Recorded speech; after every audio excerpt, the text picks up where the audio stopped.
Hello and welcome to Elkniodaphs Plays. Today we have a very special flight in store. This is a good friend of mine's hometown. Not yet, that's where we're going. Uh, I'm going to kind of keep it a little bit of a surprise right now. But we'll get out there and you'll see. But it's going to be about a 2-hour flight.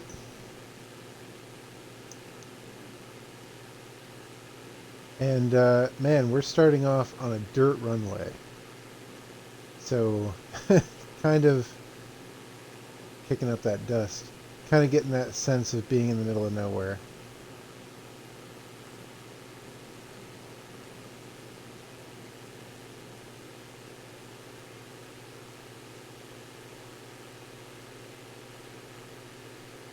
This is probably one of my favorite planes. I really like this plane. I can't sit here and tell you the names of all the different planes in this game, but it's a Diamond brand aircraft, and I like this one. I've flown it a few times.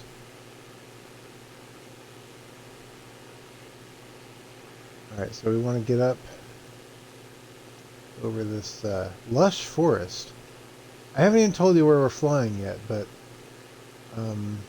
there's kind of a false belief that the whole of this place is, uh,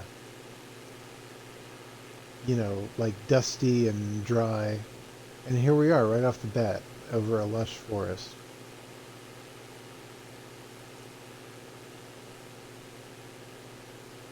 This is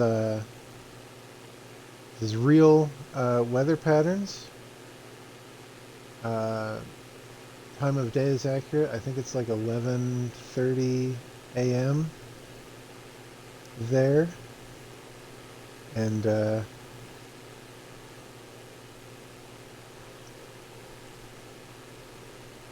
just going to be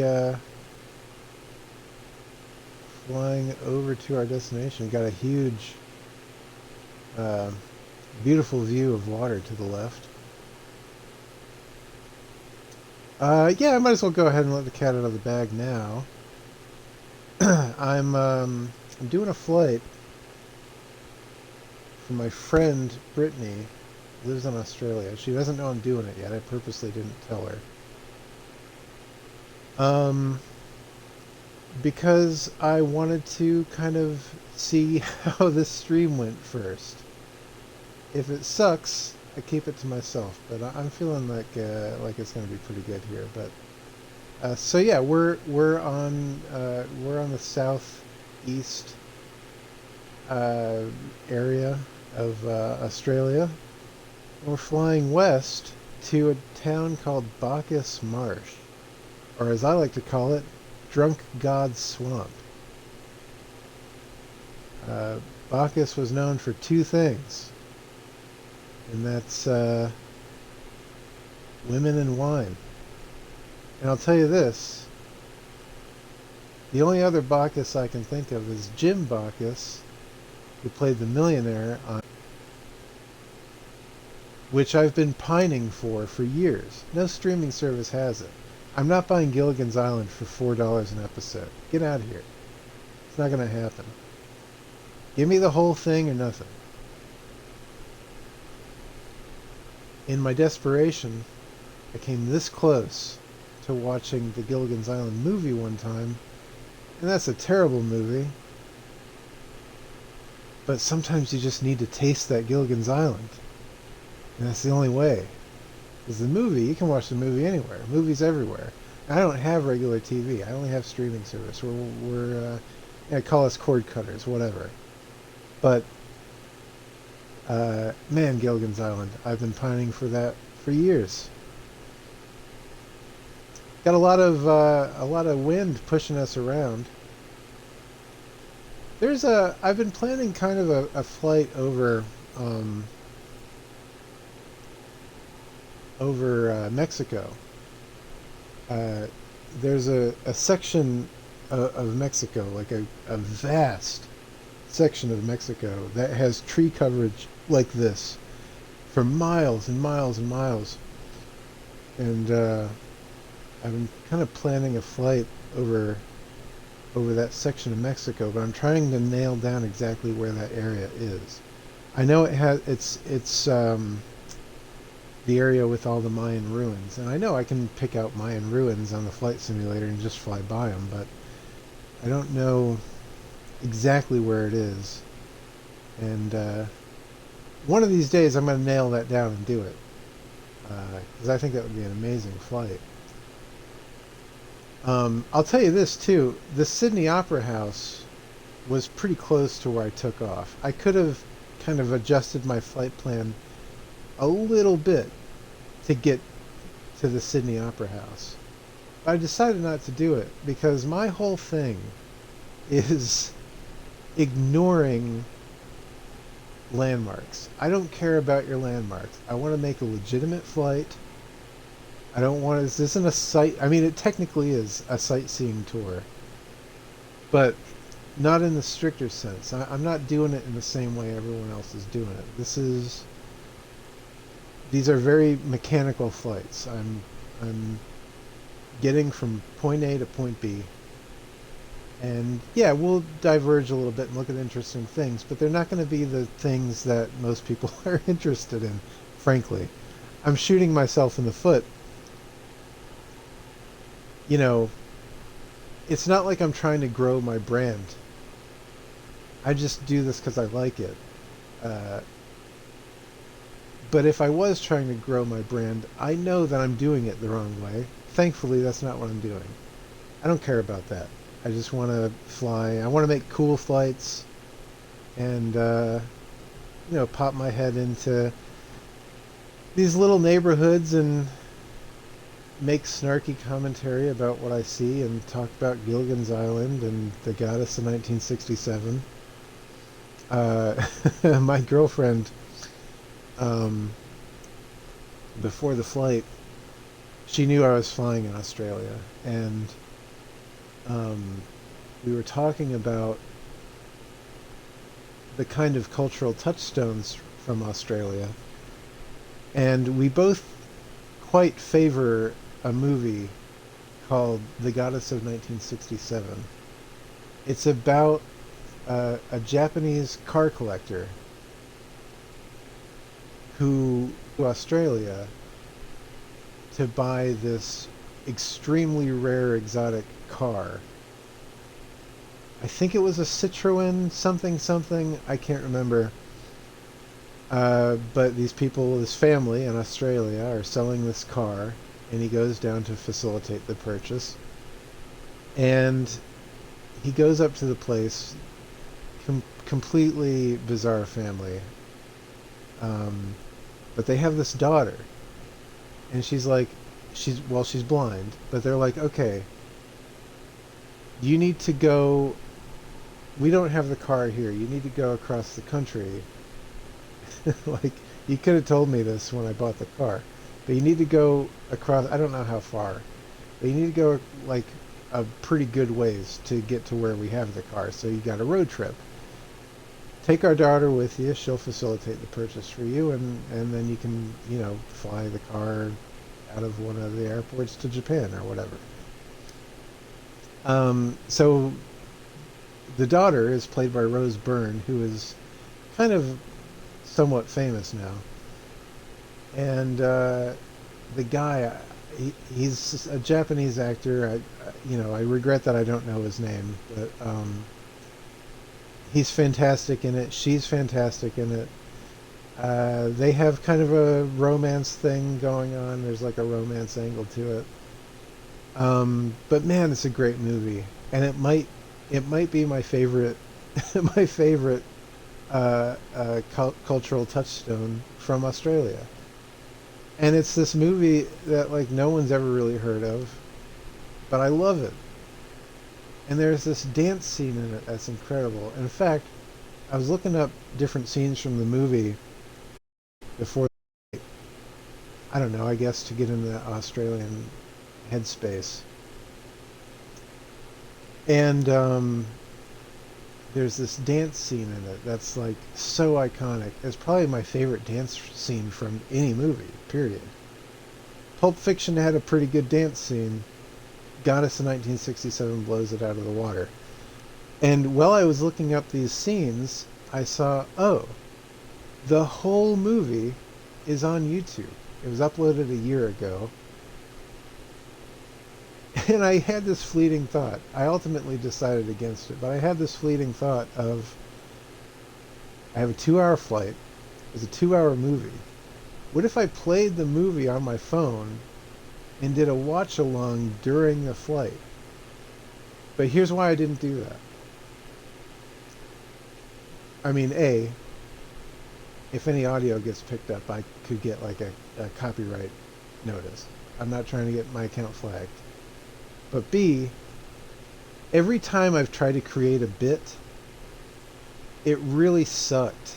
So I don't do bits anymore. I just fly and make sarcastic comments about the stuff I see on the ground. That's all I do. And so yeah, I'm not doing bits anymore. I'm not going to do a watch along. But it sounded like a pretty good idea. For a second there, I was like, this is going to be a good idea. Maybe I'll do it. But I came up with that idea like 15 minutes before the flight, and I was like, I don't really have time to prepare for that. Let's just do the flight as planned. I'm not changing things at the last minute. But if anyone's watching this and they want to see a good movie, check out The Goddess of 1967 on YouTube. Like I said, somebody uploaded it about a year ago. It's a great movie. I will warn you, it does have some rather triggering moments. But if you like indie films and you like Rose Byrne, check it out. It's a good movie. I like it a lot. I did get a notification just now. I kind of want to check it out. Okay, it's just a thing from Twitch. Manage your channel directly from your phone. I want to check my notification because this game is streaming kind of wonky lately. And you know, sometimes my girlfriend will help me out and be like, "Hey, your stream isn't working or something," because I'm on Xbox. I can't tell. I can only put out what I can only think that what I'm putting out is what I see, but sometimes it isn't, and it really bothers me and frustrates me. You know, I really hope that the next generation of consoles gets better at streaming. I've never been a PC person. I don't really go in for personal computers, except for, like, I'm going to say 1999 to 2004. That was my PC era. Like, man, I had a killer PC at the time. I remember being able to play games at full setting, like everything turned up to max settings, and it was great. That's how I experienced Morrowind for the first time, and to this day that remains my favorite Elder Scrolls game. But yeah, I haven't had a PC in a long time, and I'm not really in the market for one. I'm a console person. I like consoles.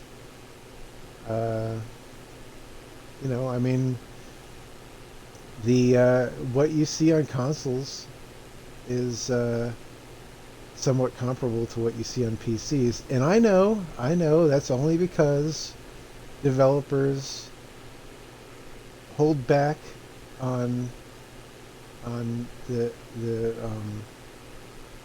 needs of the software to accommodate consoles. I understand that, but if the end result is going to be the same, you go with a console for about half the price, and as far as the games are concerned, on an individual basis, the end result is the same. Yeah, PC has more functionality. Of course it does. I'll tell you, if I had a PC, I could stream Earthbound. That's like a dream of mine. I would love to stream Earthbound. I need Nintendo to put Twitch streaming on their next console, and I know they'll never do it because they're very cut off. They don't like to put themselves in a situation where people are generating content with their IP. And I get that. I kind of get that. I'm an author, kind of. And I mean, by definition, I'm a professional author. Read into that what you will, but um, I I can't imagine someone taking my story and like subverting it in a way I don't approve of. Of course, that's not to say that I don't understand this part of the business. If, people write fanfic all the time. Uh, I wouldn't be happy about it, but I wouldn't be a big jerky blabbermouth about it on the internet either. I'm thinking of one person in particular, but we'll just leave it at that. Um, but uh, but yeah, I enjoy writing. Um, I wrote a book about. Oh, this came up today. I wrote a book. I'm doing a thing on Instagram where each day it's like a 12 days of Christmas thing. Each day I post a different NES game, Nintendo Entertainment System from the 80s. A different NES game each day that kind of sparks that kind of Christmas joy in me. Even though I might not have gotten the particular game on Christmas because it's impossible to remember. Over the years, you hundreds and hundreds of games, you can't remember where you got them all from individually. Get out of here. Um, but I'm doing this thing where I'm posting an NES game each day that sparks that same kind of like sparks to that same like emotional core that Christmas does. And the one I posted today was Bubble Bobble, and there's a enemy in there called the Skell Monster. I hate saying that because it sounds ridiculous. But there's an enemy in that game called the Skell Monster, and it's a skeletal whale. But as a kid, playing Bubble Bobble, it always read to me as Ghost Whale. So, as I wrote in my post, the concept of Ghost Whale kind of remained indelible to me until the point where I used it as a character in a book I was writing about a girl, Japanese girl, who goes on a murderous rampage, and she kind of puts her mental awareness inside of this ghost whale being.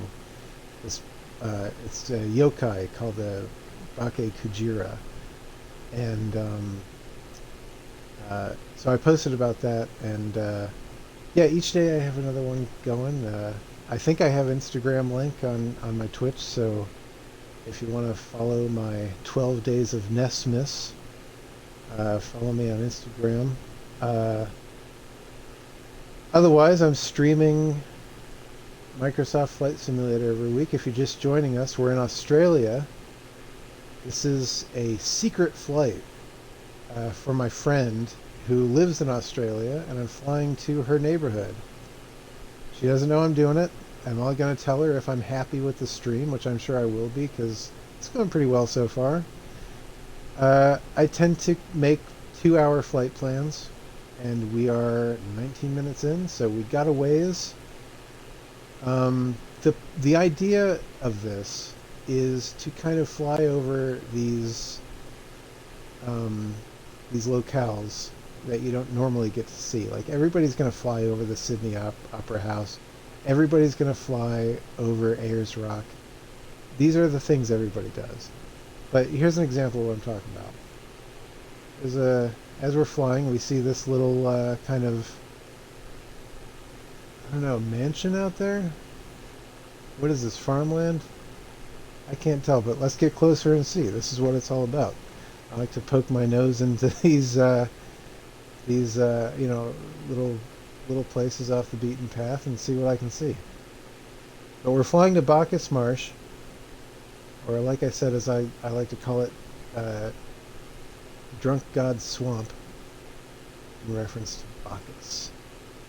Yeah, let's see. This looks kind of like a... Oh, this is a little tiny neighborhood. Man, from back A few miles ago, it kind of looked like one huge mansion, but it's kind of a trick of the eye. Yeah, a little neighborhood out here.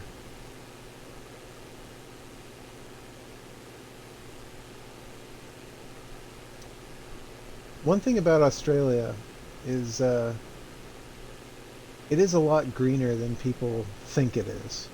You always see the outback in movies and stuff. And The Goddess of 1967 is no different. I mean, that's like the brownest, dustiest movie I've ever seen. Um, but yeah, heading towards Bacchus Marsh. And but yeah, if you ever need to kill 2 hours, check out The Goddess of 1967 on YouTube before it's taken down, because I'm surprised it was uploaded a year ago. It's still up there. Somebody's going to take that down. I'm surprised it's still up there. So let's check out this coast. We're lucky enough to be able to fly next to the coast. Let me move a bit more to the south and just kind of fly across this coast. I like flying across coasts. I was thinking about flying up the west coast of the United States. Maybe starting from Rancho Cucamonga, heading out west and then turning right and flying north. This reminds me of parts of Florida. I've done a lot of flying around Florida. Last week I went through Wadi Rum, which is a desert area where they filmed Dune, and that was awesome. It was very difficult doing a 2-hour flight and providing commentary across a desert where there's nothing to see, but that was my thought. But surprisingly, there actually was a lot of stuff to see out there. A lot of the buildings in Wadi Rum, I would suppose, are used for you know, staging film equipment. I bet you I mean, there seems to be like that would be the place to go to set up for your movie. There's a lot of like little buildings out there, and I imagine Denis Villeneuve kind of hitting these buildings with his film crew, talking about like locations and scouting and stuff. Timothy Chalamet getting his bubble tea or something. Man, this is a strong wind. It is blowing south hard. I've been kind of having to fight the wind the whole time. Yeah, this looks like parts of Florida. Although Florida has less trees, especially on the coasts. Oh, what's that out in the water? Little tiny island? Is that like a rocky outcropping, perhaps? Rocky island? Let's fly down and take a look. Little speck in the water. I gotta keep, whenever I fly over the water, I'm like super tuned in. I'm actually gaining altitude. I'm super zoned in on my altitude because like water's tricky because you're flying over water and you don't really have any points of reference. So you don't want to like get too low and like lose focus and like crash in the water. Water is super tricky like that. Even now, I don't want to get too low. I wouldn't get lower than maybe 2,500 here. Yeah, let's see what this is. Little island. Probably some pirate's treasure out here.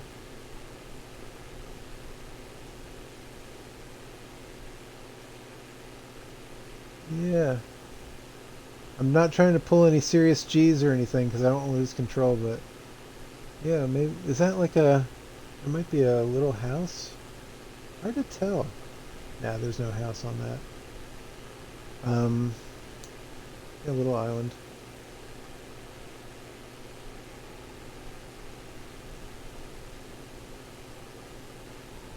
This is real time weather and time of day in Australia.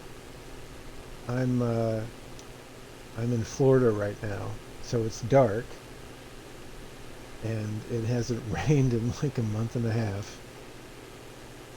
But I see. Oh, there's some rain clouds. I've flown through rain a couple times in this flight simulator. It's surprisingly not as it's surprisingly not as common as you would think. I mean, rain kind of happens a lot individually in certain places. Most famously Seattle. But as I'm flying around the flight simulator, I'm like, man, I like never see any rain. I love rain though. Like anytime it rains, I love to open the windows. Um, just let that cool air in. Again, I live in Florida, so anytime I get to experience cool air, I'll take it.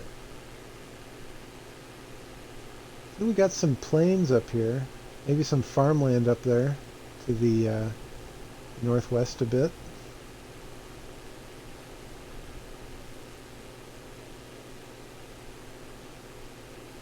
Patchy farmland. And like I said, it looks like plains from out here, but that's probably farmland too. One thing that always strikes me is the incredible, vast amounts of farmland that you see uh, all over the world. Even in the desert last week, like I said, in Wadi Rum, there was these circular fields, hundreds of them, right in the middle of the desert.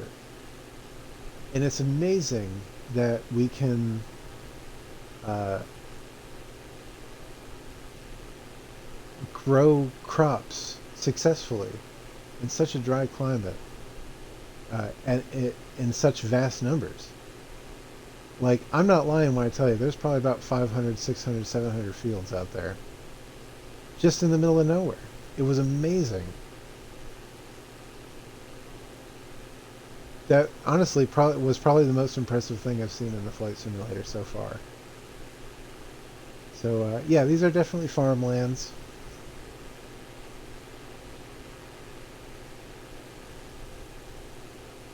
So when I get to Bosch, I looked at it on the map.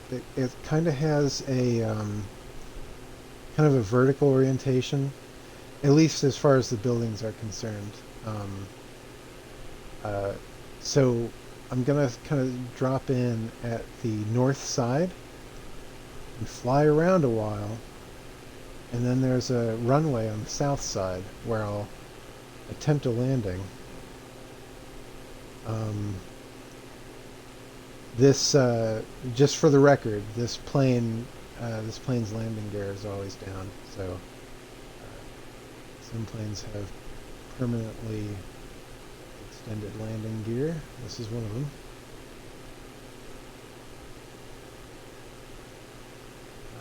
But yeah, it's kind of amazing uh, that they were able to pull this off. This feat of software engineering. The little farmhouse down there, probably just like the residence and a farm. Uh, a barn. And look at that, a runway right next to the farm. Isn't that handy for exporting your goods?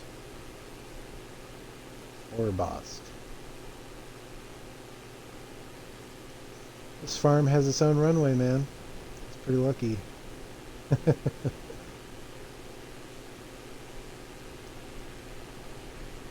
So before the stream, I went to Dunkin' Donuts and got myself a mocha iced coffee. It's my favorite.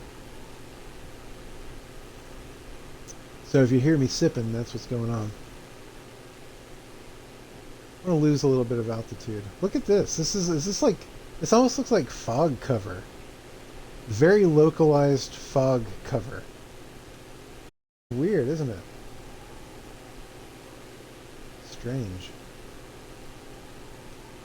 Sometimes I imagine, because I know that this game uses satellite imagery, sometimes I imagine that the satellite imagery they got might have had these, uh, you know, inconsistencies with the weather or um, color grading or brightness or something that kind of changes the look of it from moment to moment. So you might like literally fly over a seam, and that was especially uh, uh, obvious in the desert last week.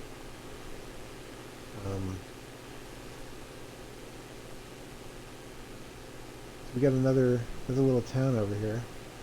This is a pretty decent sized town. Maybe about, I don't know, 100, 160, 200 buildings next to the coast.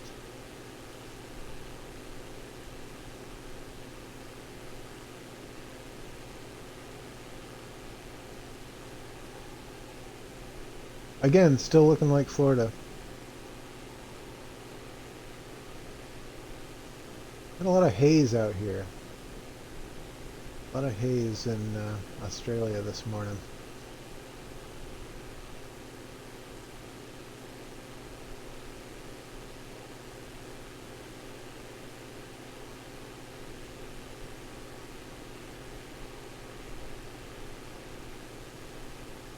Wind whipping me around.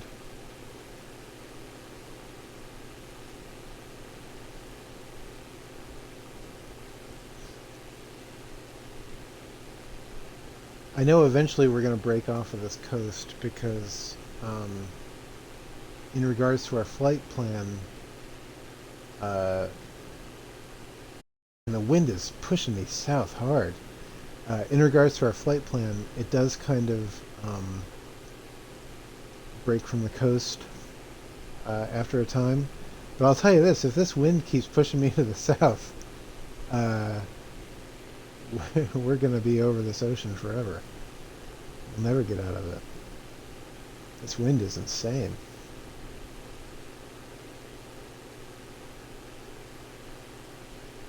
Poor Ingle. Got some look to be some dead marshes here. Be careful not to crash my plane in there and make little lights of my own. New Marilla. I used to have I experimented with turning off the points of interest, but I keep them on because sometimes they are interesting. They live up to their name on occasion, and they do provide some interest. But Coringle and New Marilla provide no interest. No offense to anyone who is harvesting wheat in Coringle. Not very interesting. You right there in that house, watching the stream right now, in Coringle.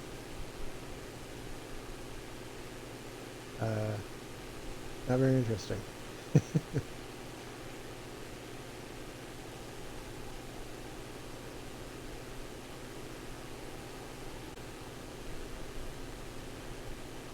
And it's only getting thicker too. Look ahead, man. We're gonna be flying through that.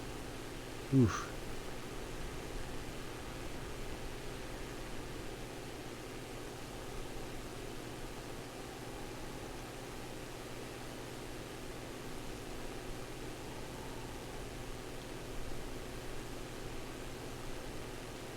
It's amazing to see all the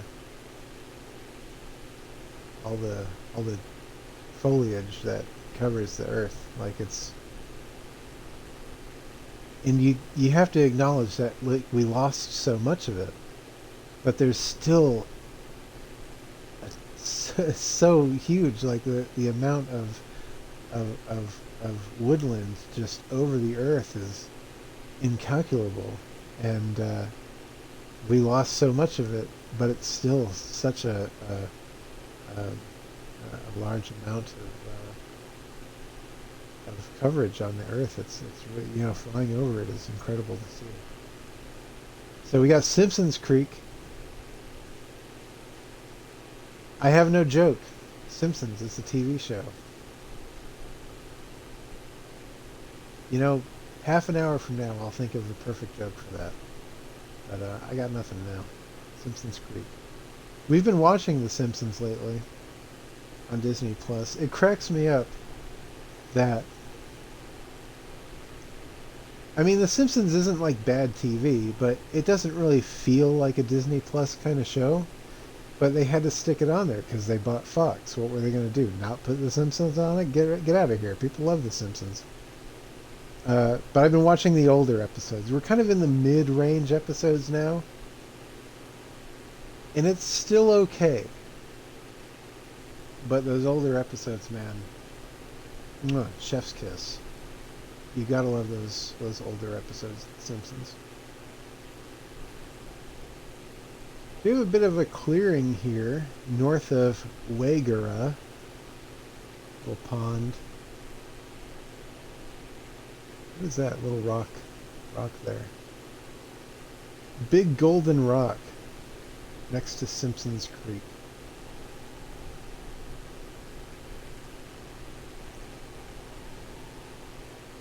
Man, it is windy. I hear that wind whipping past my ears.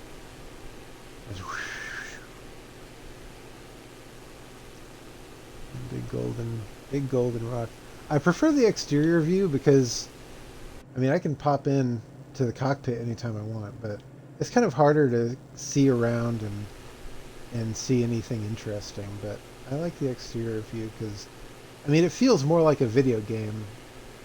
I mean, it's a simulation, uh, you know, one way or the other, but this feels more like a video game.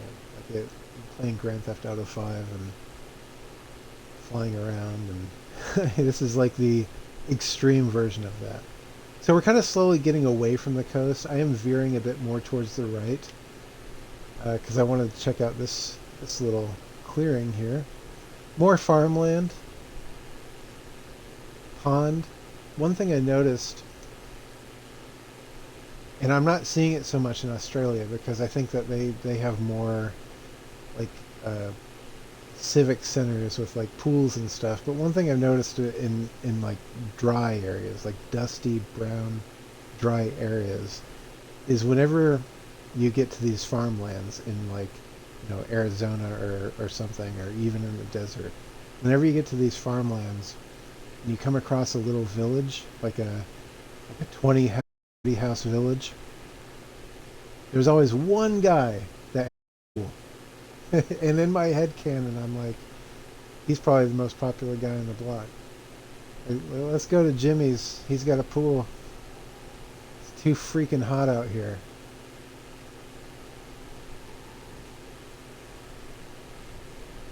Little ponds, little houses and little ponds. But yeah, there's always one guy that has a pool. Flying across America, you'll see a lot of tennis courts, a lot of baseball diamonds, and a lot of golf courses. I don't think I've seen a single one of any of those things out in Australia yet. I suspect that maybe baseball isn't super popular here. I would think maybe golf would do okay in Australia. But I don't see baseball taking off in Australia.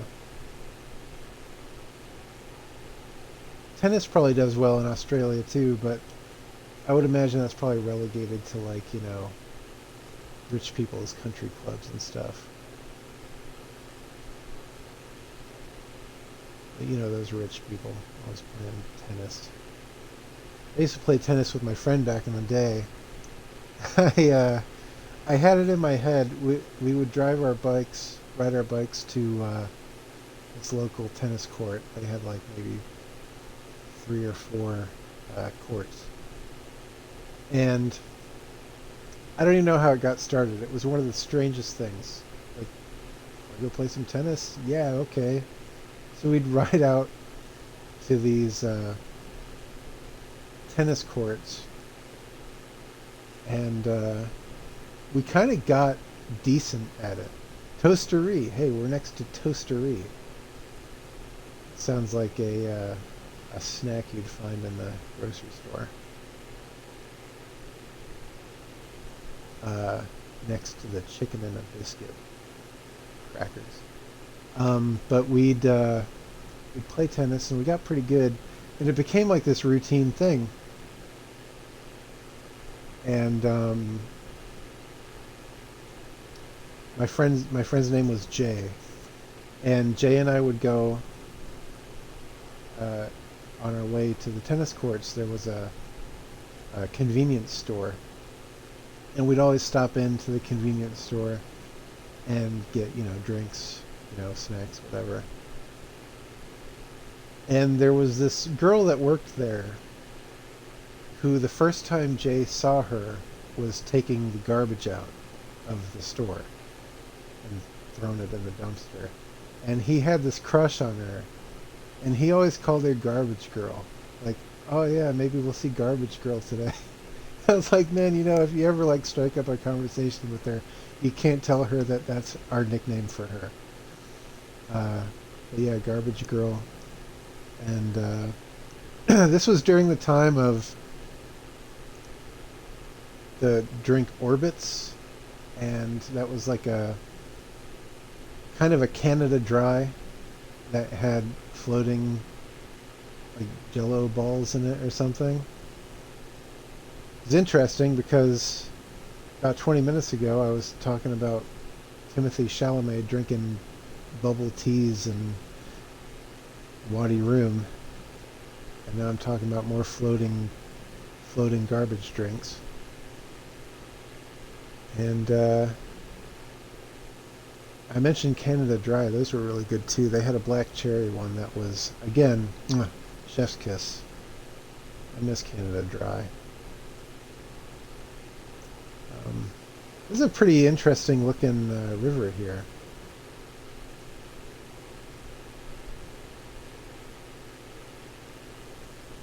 Yeah, it's quite a snaking river. We don't really have a lot of rivers in the States. We have like 2 or 3 big ones, and then that's it. We don't really do rivers too much in the States. But when we do them pretty big.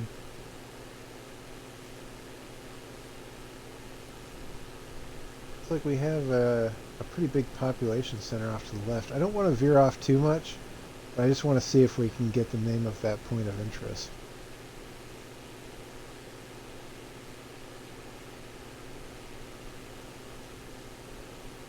I have a weird history with tennis, what with Jay and Garbage Girl and everything. But I have a friend now that I play video games with pretty much every week. Oh, hey, there's Torlu Arm. We're going to be flying over Torlu Arm. I like the names of things out here. Oh, Rainbow. You can just kind of see it in the rain down there. It's very faint. Cool. Yeah, so I think this isn't rain, it's just really thick mist. But anyway, yeah, I've been playing for like the past 2 years. I've been playing with my friend like almost every week. And we ended up kind of having a tennis game thing that we did too, which is like super weird because we play, oftentimes we'll play the NES or Super Nintendo apps on the Switch. They recently added Nintendo 64. And all of those have a tennis game.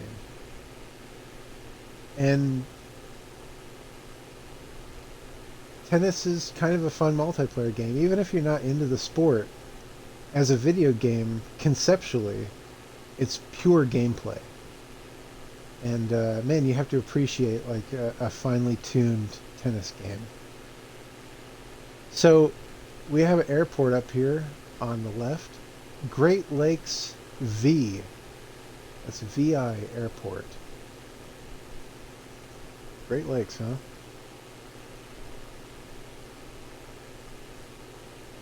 Trying to bite America's style? We got our own Great Lakes. Great Lakes V Airport.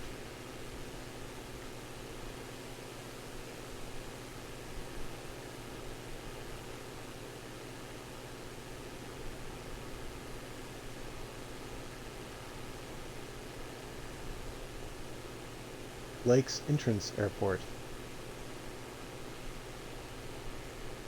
You know, I think that this wind is really slowing down my flight. I mean, I'm going full tilt here, but I think it's going to take a hour and 50-minute flight and turn it into like a 2 hour and 5 minute flight. You know what I'm saying? Because man, it's pushing us around hardcore. But man, I'm here for it, dude. I'm ready to do it. That's what I signed up for. This is from my friend.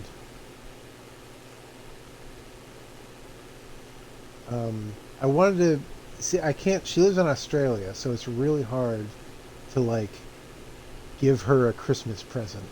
So this is my idea of something I could give her digitally. I can't even buy her like a gift card or like she plays games on the Switch. I can't even buy her like an eShop card because I tried giving. I bought Mega Man Legacy Collection, and it came with Mega Man Legacy Collection 2, which are games 7, 8, 9, and 10. And I tried giving her, the same person, the code once to redeem that, and it didn't work. So I assume, I mean, obviously, you know, eShop cards won't work across regions like that, but I thought, you know what, give it a try, see if it works. But I can't even do that. So if I'm doing something to give to her that is a digital format type of thing, I mean, this is about as good as I can do. And I know she'll appreciate it because, like me, I think she's probably very tied to her hometown. Like she feels a part of it. That's kind of that small town thing. I live in a small town too. I was in my small town when it was a small town. We probably had about 5,000 people. We're probably 10 times that now. But man, I we got in there, man, and it was really small town. Like we had, I mean, it wasn't that kind of thing where our nearest neighbor was 3 miles away or anything like that. Like, you know, we probably had, I mean, like the town that I live in is like a grid pattern of roads, and every block that now has maybe 20 houses on it had maybe 5 houses on it, or 3 or 4. But I was there and watched the houses come in, and I lived through that in real time, and it was really quite something. All right, Swan Reach. Flying over Swan Reach. But yeah, her town is relatively small too. From what I can see, it's maybe about a third of the size of my town. So I have to expect that she probably feels a certain measure of civic pride. Maybe pride is the wrong word. If I'm going after my own experience, pride is probably the wrong word. But just kind of like a feeling of, even though my town isn't the best, I still kind of love it, you know? And if you look out to your right, we will see Bumbera. Man, that's like the most Australian word I've ever seen. Bumbera.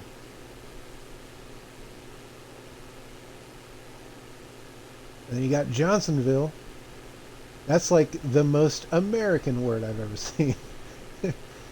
These people from Bumbera and people from Johnsonville probably feud like the Hatfields and McCoys. I just get that vibe. There's a kind of uh, intersection of note. Small towns have that one intersection that is the busiest. Johnsonville.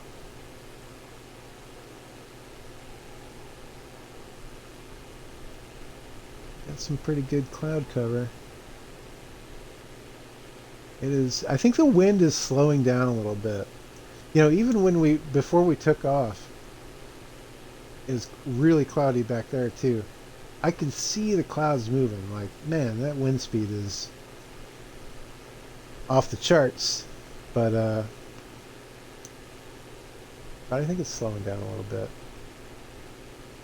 Thick clouds. Um, Between this and Hawaii, I flew over Hawaii. This and Hawaii have had the thickest clouds I've seen in this simulator so far.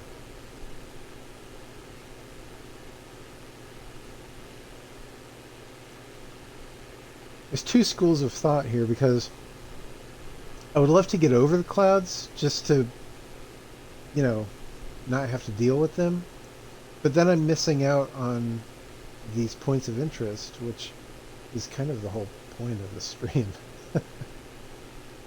People, you know, like I said, I'm not trying to grow my brand, so I know that this is going to appeal to a very small amount of people. Um, but the points of interest are kind of what make the stream what it is. So if I get too high up, then you're not going to really see anything that I'm trying to show you. I flew over Iceland. I went from the south coast of Iceland to the north coast of Iceland. Again, 2-hour flight. It was great. I had a moratorium on talking about Bjork because everyone flying over Iceland is going to talk about Bjork and it's going to get old. Don't want to talk about Bjork. So,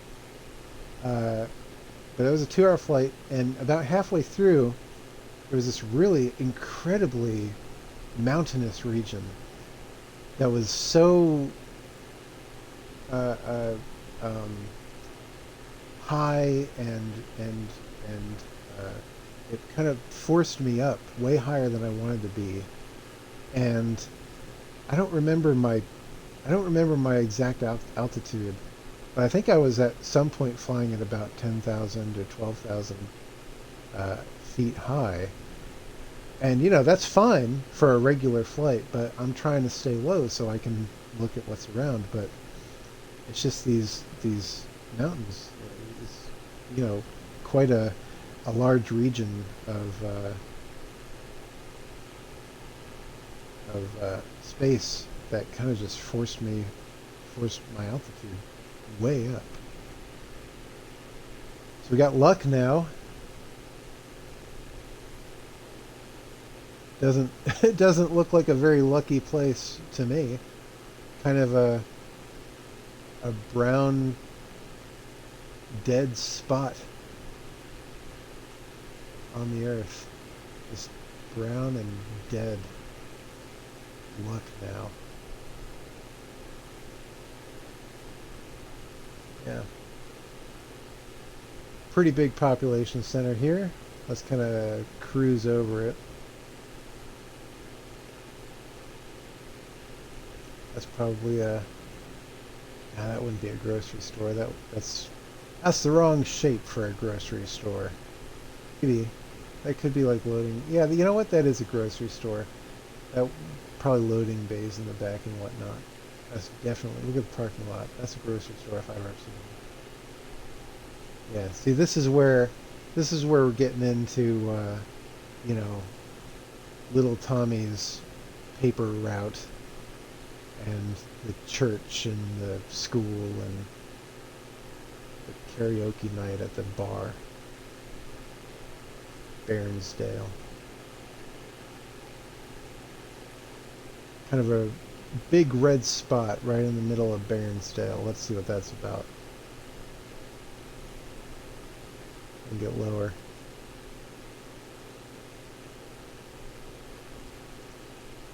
Don't want to do anything too extreme in regards to flying around. But yeah, big kind of red spot there. What is that?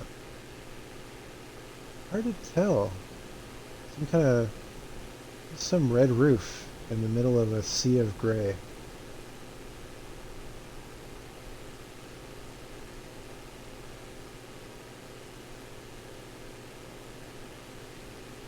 Looking for golf courses. Seems like a town this big would have a golf course next to it. You kind of never know because sometimes golf courses don't look like golf courses. And I'm seeing this thing, and my instinct is, oh, that's a farmland. Could be a golf course. I don't see any bunkers though. Bunkers is usually the telltale sign that you're flying over a golf course. No bunkers on that one.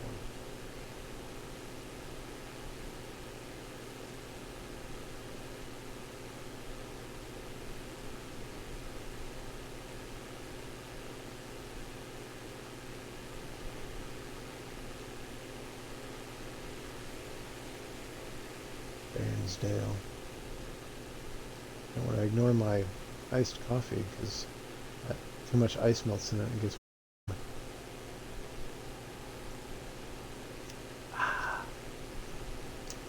Have some interesting shapes down here. It looks like someone tried to make crop circles and screwed up.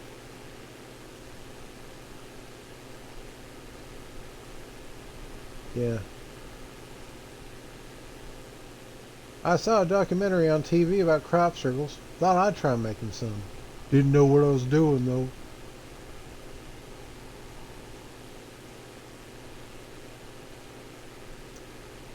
What, me? Try an Australian accent? No thank you. I'm not going to try an Australian accent.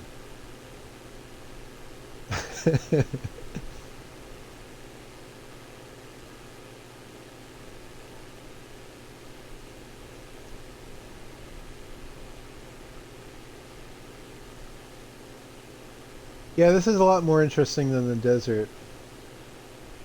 I mean, hats off to me for doing it though. A 2-hour flight over the desert. That was a challenge. Um, I was thinking about doing an Arctic flight in kind of the same manner. I'm not going to do anything cute though, like fly to the North Pole or anything like that. Other people can handle that kind of thing. I just want to do like just a regular, matter-of-fact, point A to point B, like research vessel flight. You know what I'm saying? Linden now. Do you think that's Lind now or Linden now? Is that 2 syllables or 3 syllables? Lind now.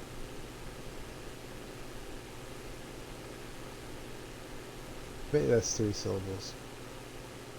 I can go either way on that one.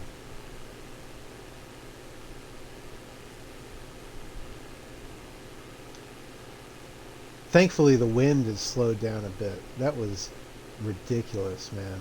Whew, being pushed to the south so hard by the wind.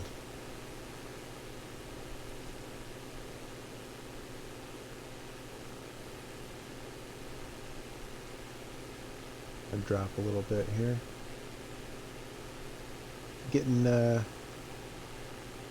that famous scene in the Alfred Hitchcock movie North by Northwest where the guy's by the crop field and plane comes down and tries to mow them down.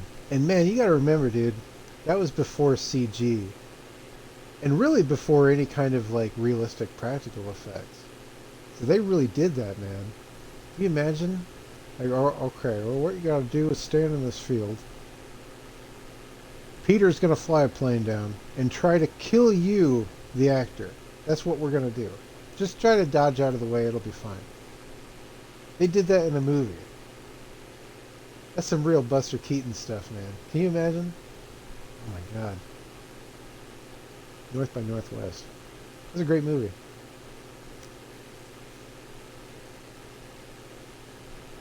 I like Lifeboat.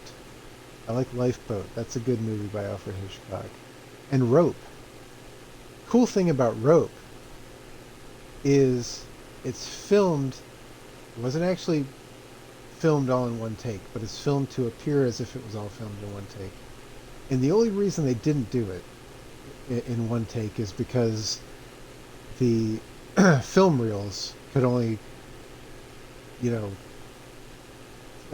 handle so much film at a time, like 15, 20 minutes or something like that. So they had to cut it. But I know Alfred Hitchcock would have wanted to do it all at once if he could. Digital cameras today, man, you give Alfred Hitchcock a digital camera, he'll blow your mind. You know what I'm saying? But they didn't have that, so they had to cut it up. And it was spliced together very smartly. You know, like a character will walk like through the frame, and you know, you'll see like the back of his jacket or something, and then they'll put the actor in the same spot again, start the scene, and he'll walk away from the camera. So you won't even really see the scene unless you're looking for it. But yeah, Rope, excellent movie. This is the movie stream. Talk a lot about movies on this stream. Apparently, I just kind of go wherever my thoughts take me, be they Gilligan's Island or Alfred Hitchcock movies. This plane keeps like, I know I have my throttle way too high. I know that, but I want to get through the flight. You know what I'm saying? So I'm hammered down the whole way, hammered down. But as a result, it keeps on gaining altitude, and I'm not trying to gain altitude. If I put the controller down and, like, you know, went for like a walk around the block or something, came back, I'd be like 30,000 feet up. Not what I'm trying to do.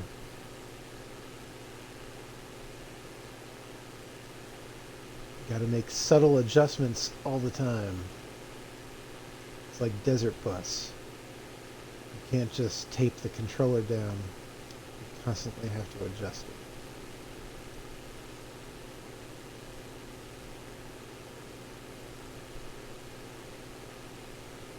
We're getting there. See a lot of hills out there by the horizon. Not big hills, mind you, but hills.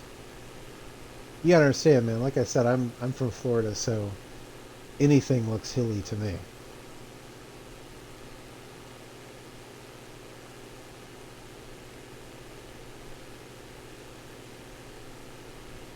The cloud cover is really quite uh,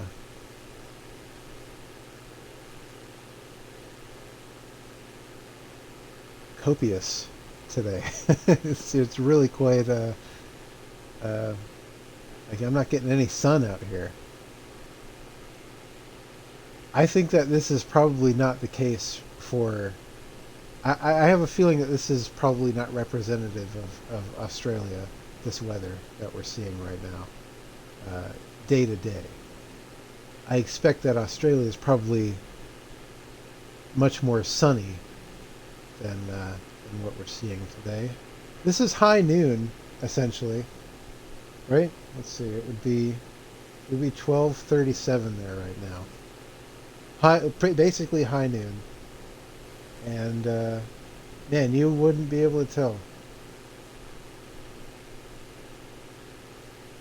It's cloud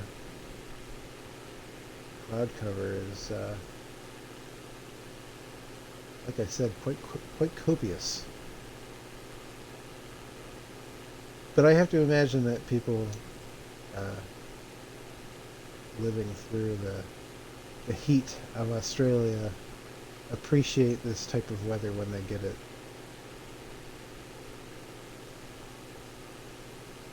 So yeah, these hills on the horizon here look very interesting, very otherworldly. Kind of reminds me of the look of Mordor from Lord of the Rings film trilogy.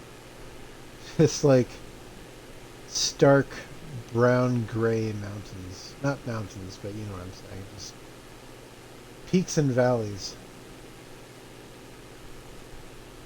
That would be a thought, flying over New Zealand. But then, like I said, I don't really do the whole tourist thing on this.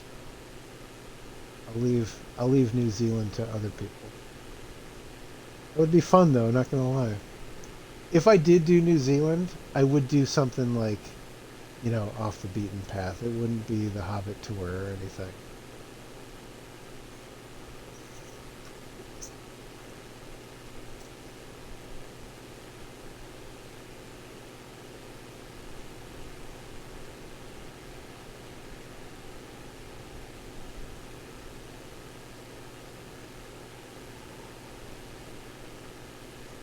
So that wind whipping by my ears. And this plane really wants to ascend. I mean, you know, good. A plane that doesn't want to ascend is probably not a good plane.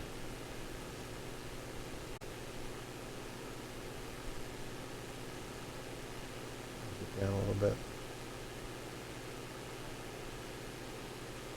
One of my first flights in this game was flying over Disney World, and I didn't even realize that it was Disney World at the time. From the air, it looks like a knockoff theme park. You're like, okay, I know Disney World is around here somewhere. And then you're flying like, you know, north through Florida there, and then you see like blue tents and like, you know, nothing too spectacular. You're like, okay, there's a knockoff theme park. I see that. And then I doubled back. I was like, wait a second. That was Disney World. So I took my plane and I landed right in the middle of it. Crashed. Uh, I was trying to land successfully. It did not work. Um, but you know, sitting there in the very middle of Disney World and looking up at the castle. It's an interesting moment. It's a good kind of a good flight to try out if you have a flight simulator. These mountains seemed a lot closer uh, than they apparently were. I'm still, they still just seem. I say mountains. I mean hills. They just keep. It's like a goal that I just can't reach. They're just out there.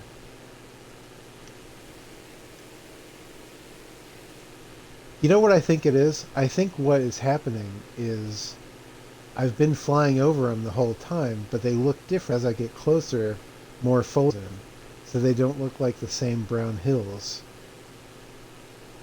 as I get closer. Yeah, there was some foliage that just loaded in. That's exactly what's happening.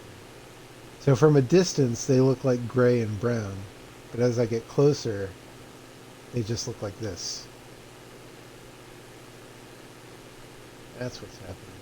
Thought I was going crazy for a second.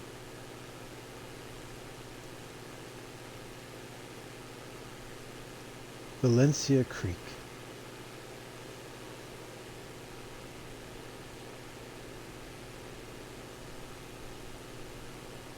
Go visit my friend in Bacchus Marsh.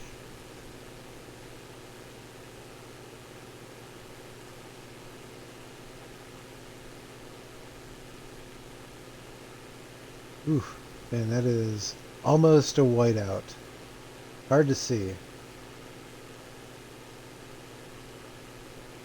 I used to, I haven't figured out all the instruments in this version of Flight Simulator yet, but I used to play.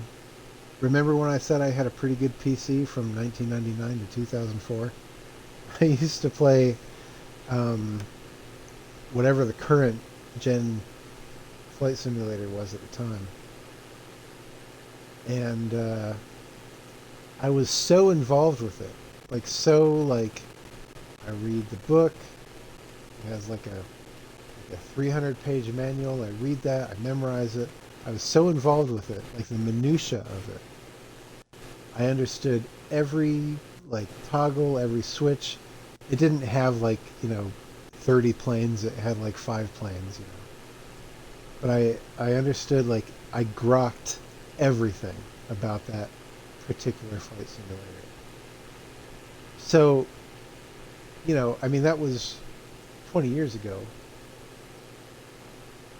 And I'll tell you, none of that really carried over. Given to the fact, of course, that now I'm using a controller. So it's not even the same. Like, you can't even really compare the two. This is just like playing a really big Grand Theft Auto 5. That's all this is. But even inside of that, there's a lot for me to learn. I probably did like my first 3 2-hour flights on stream were kind of, I had I had things going off. I had alerts, alarms, plane telling me like, "Oh my God, you watch out!"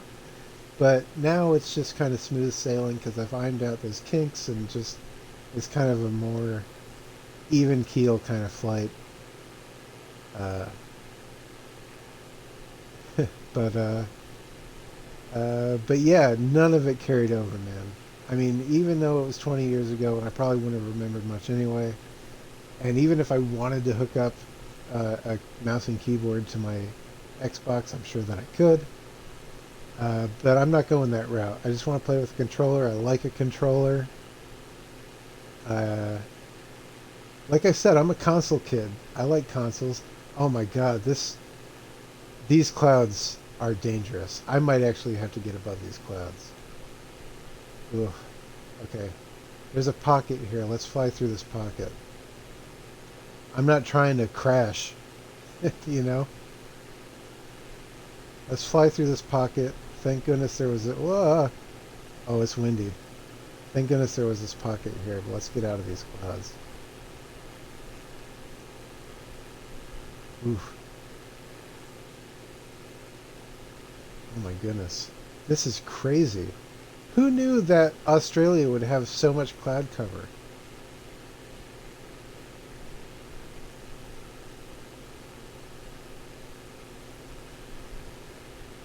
I don't know why, but I did not anticipate that. There's a break in the clouds down there.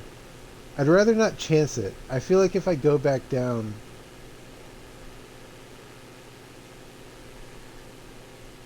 I might not be able to pull out again. But let's just try to stay above this section of clouds. I'm actually kind of finding it hard to gain altitude right now. This plane who like wouldn't stay down for anything. I'm now having difficulty. Like, I'm going up. Like, I'm steadily increasing my altitude. But it's like slow going.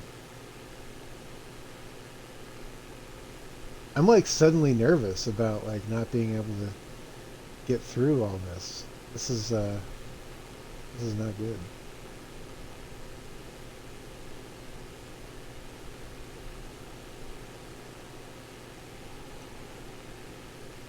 Oh man, it is really pushing me up here too. Oof. This is suddenly a very dangerous flight. When did this happen? I don't like this. Yeah, I'm like, I can't gain any more altitude right now. What is happening? Ooh, I'm like, I'm losing altitude fast. This is strange. Kind of feel like Paul and his mother in the ornithopter, just whipping around. Hopefully my wings don't fall off. Okay, it's looking good over here. I'm going to kind of shift to the right a little bit. Oh man, I'm moving all over the place. What is happening? Man, it is whipping me around hardcore. What is happening? This is really quite precarious out here. I don't like this. Oh my goodness.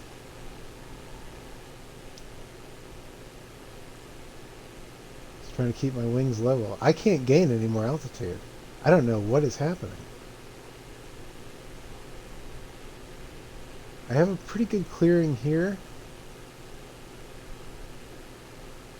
I like literally got stuck in those clouds.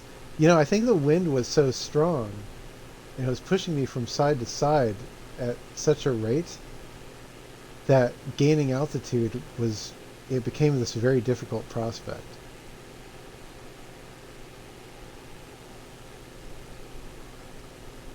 Just because if you're moving from side to side in such a violent fashion, it becomes difficult to not only just control the plane, but you know, gain altitude and just try to stay above that. That was, oh my god.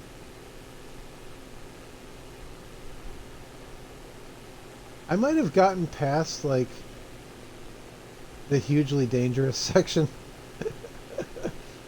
with, you know, I mean, I was like flying into clouds at ground level. I just wanted to avoid that because, like, I was literally in the middle of saying, I don't know how to read all the instruments yet. And, like, I know, like, we have our altitude, but that's kind of tied towards sea level. So it might seem like I'm high up, but then I might still run into something. So, but oh man, this is looking a lot better over here. This is better over here. God, the wind is crazy. Yo, Australia, convert to wind power now, because I know you got it.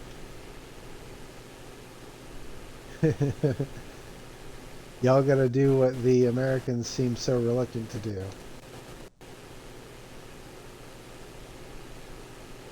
Man, this is the windiest I've seen in the flight simulator. I know we had a hurricane a few months ago, and I remember somebody doing the flight simulator in the hurricane.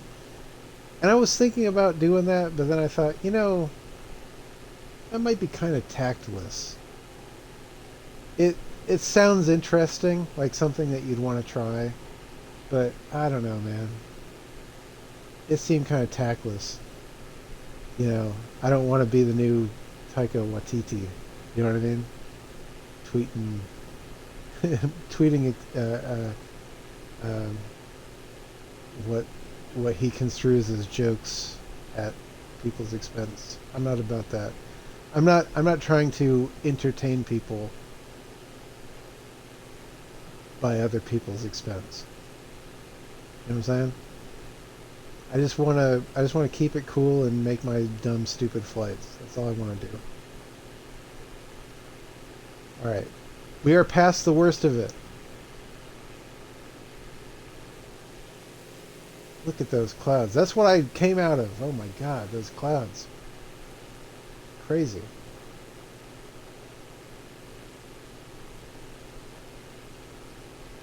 I want to drop some altitude again.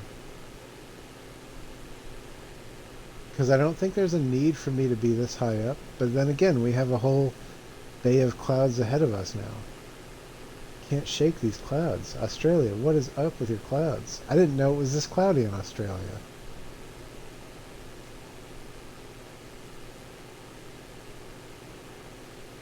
Never would have guessed. Yeah, Taika Waititi posted something about uh, there was this shot that a woman took of the movie theater with its back wall torn out because of the tornadoes, and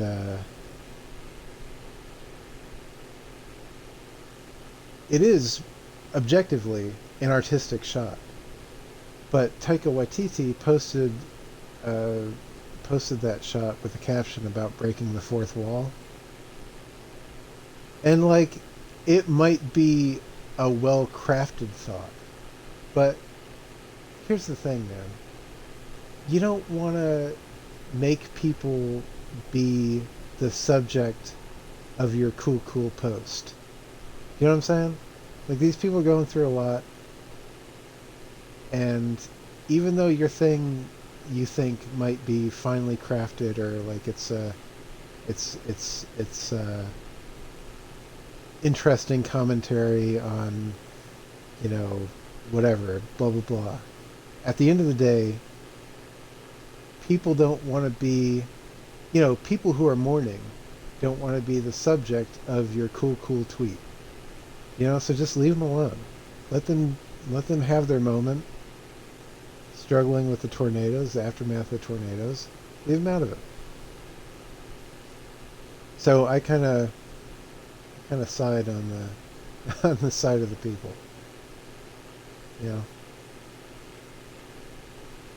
it seems like every celebrity has this lapse in judgment where they gotta tweet something stupid at least once. They just gotta do it. They're addicted to just being stupid one time. Or a lot of times, but at least one time. But yeah, victims of natural disasters probably don't want to be the subject of your cool tweet, so leave them out of it.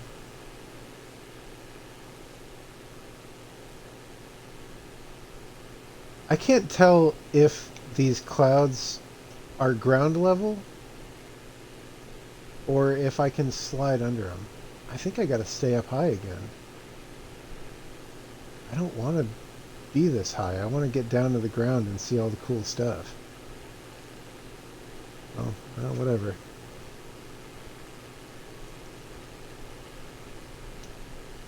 Got 100 nautical miles left until we get to my friend's town.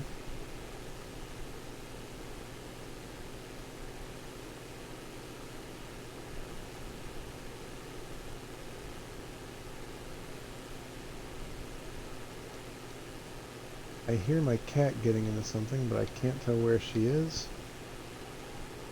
And I don't trust that she's not getting into trouble. What can I do? I'm in the middle of a flight. This is why they don't like cats on planes. At least not when you're trying to breastfeed them anyway. That was some kind of story, wasn't it?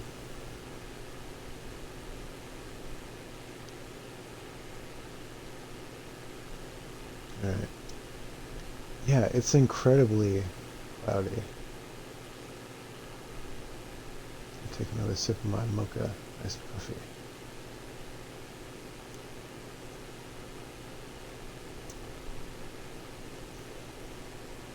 Yeah, we're getting there. You know, I hope when we get to Bacchus Marsh that we'll actually be able to, you know, see it. That would be nice. Let me see if I can see what my cat's doing. I don't see anything. I can't take my attention away from the flight for too long.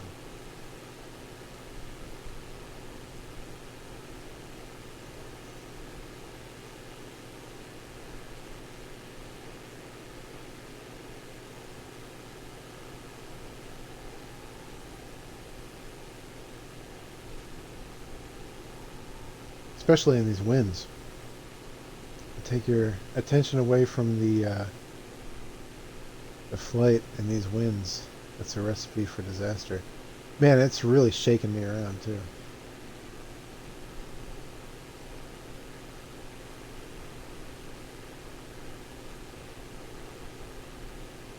Yeah, I can't believe these clouds. Once I get past like this, uh, these clouds in particular, I might try to drop down again. I feel like I can probably. These are rain clouds. We got some bad weather out here. You know what? I feel like this is just a top. I feel like this is a layer of clouds. I could be flying underneath it. I don't want to dip down into that though. Man, this is a rough spot.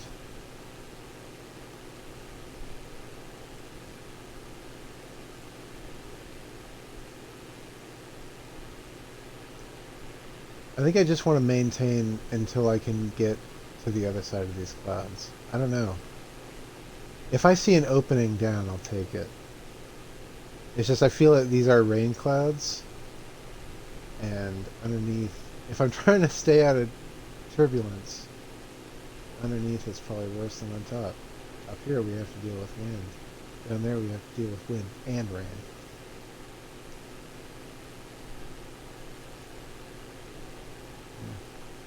Yeah. River, got a river down there.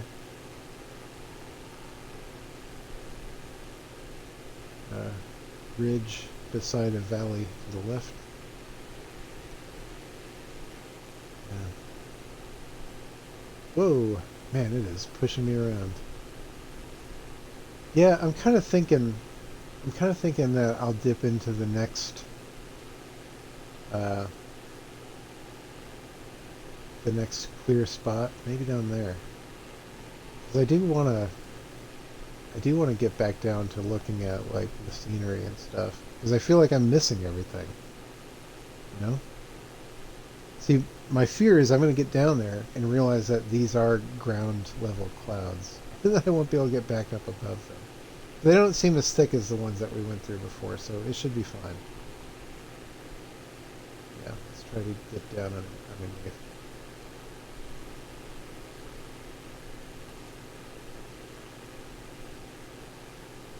Pulling some extreme G's, oh my god. I don't normally get that crazy with it.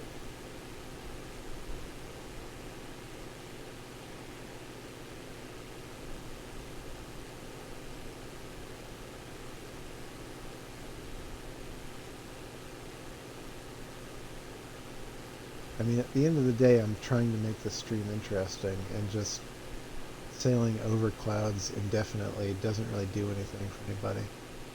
Let's get back down. I mean, that was a moment back there, like where I had no choice. I had to get out of there. But Tombon, Tombon will. That's my target. Let's get down to Tombon and see what that is. Man.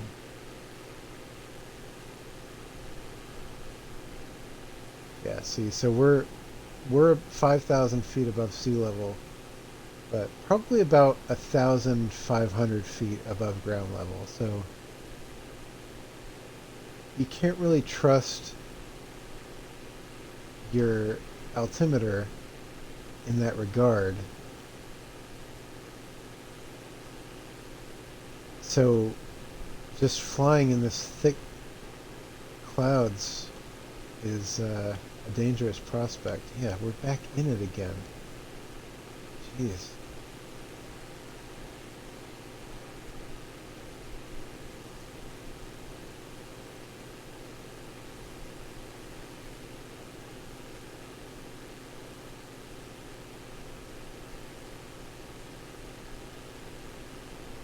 Kind of dip down over here, see what we can see.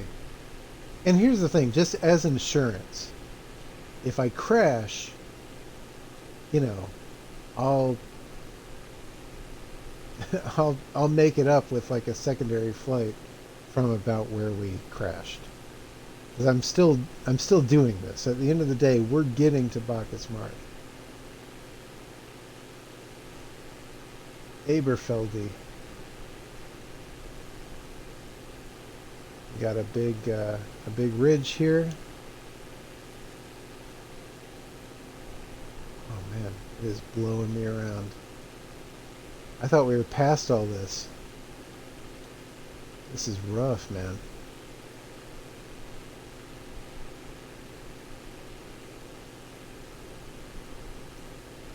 Okay, this looks like a good area to get back into ground level here. Because I see the river, I feel like I can follow the river. Hopefully it kind of takes me to the west.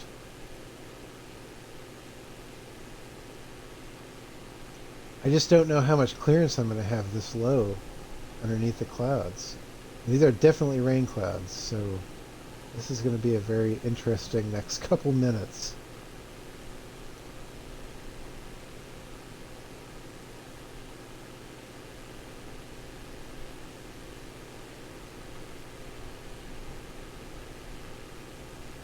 I'll watch Porco Rosso soon. It's a Ghibli movie about a pig that flies a plane. This is a thick cloud right here. We're flying right into it. Oof.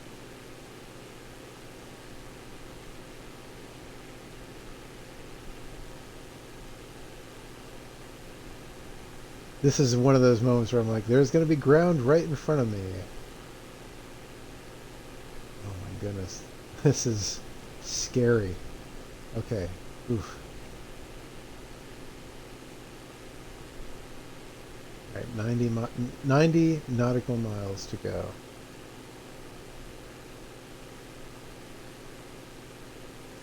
Yeah, see, we're still in like all these hills and everything, so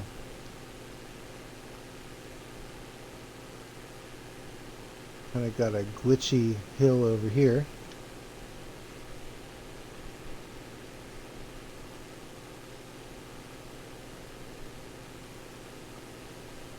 It's an interesting looking piece of geography. Probably not accurately represented.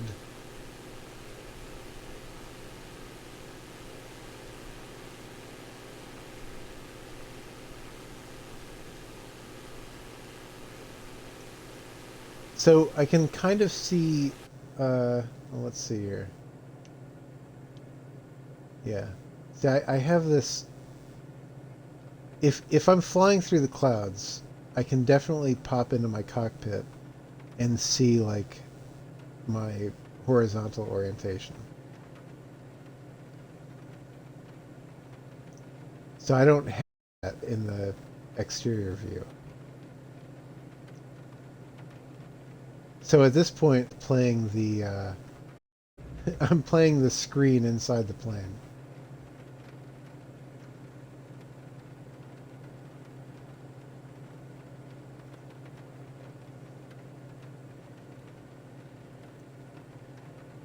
Kind of like how Michael Knight Harry inside of Kit. Like, yeah, dude.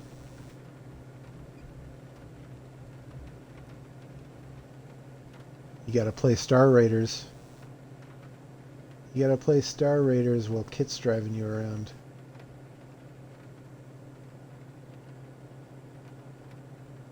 Sounds pretty good to me. They just added Knight Rider 2000 to Netflix. Maybe I'll watch that tonight. All it takes for me to start considering that is to think about Michael Knight playing an Atari inside of Kit, and I'm there. I'm there, dude. Knight Rider 2000. That's the movie.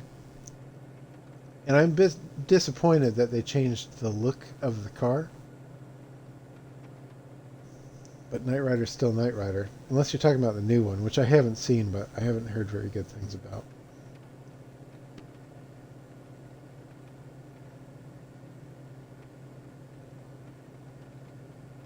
This is a Garmin. Is this a Garmin? This navigational computer? I think I downloaded a thing, free DLC pack, and it was I think it was a Garmin. I used to have a, a um, GPS. Like before phones could do it, I had like a mounted GPS in the car, And I believe that was a Garmin. So they've been in the game a while, man. That was before, like I said, that was before phones had it.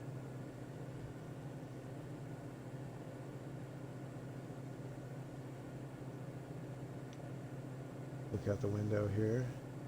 Oh, looking okay. Looking okay. You gotta trust your instruments, man.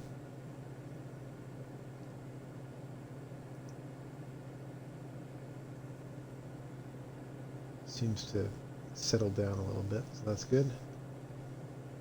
Iced coffee.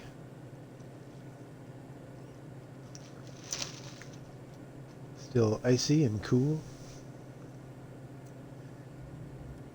Ah, tilting, tilting.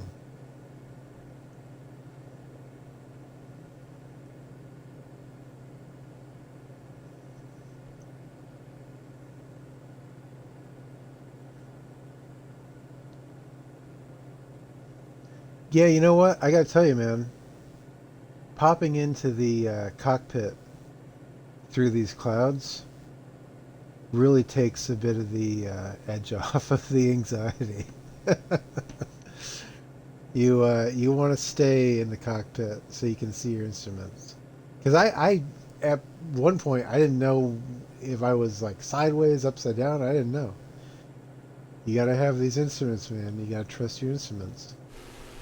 All right, so they're starting to in this very small section at least. The clouds are starting to kind of thin out a little bit. They're still incredibly thick, but I feel like we can go down and God, I don't know if we're ever going to be able to get underneath them again.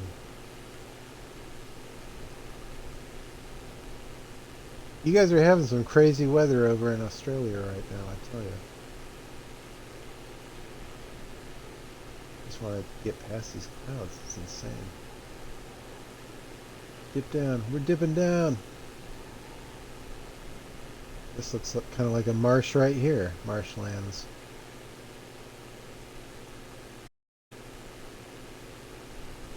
Yeah.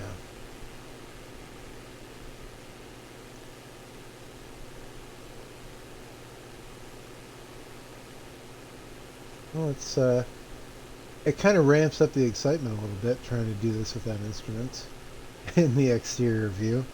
Like I said, I don't normally do the cockpit view because it seems less interesting, and it is because it's safer. Like that's what makes it less interesting. Is it's safer. Um,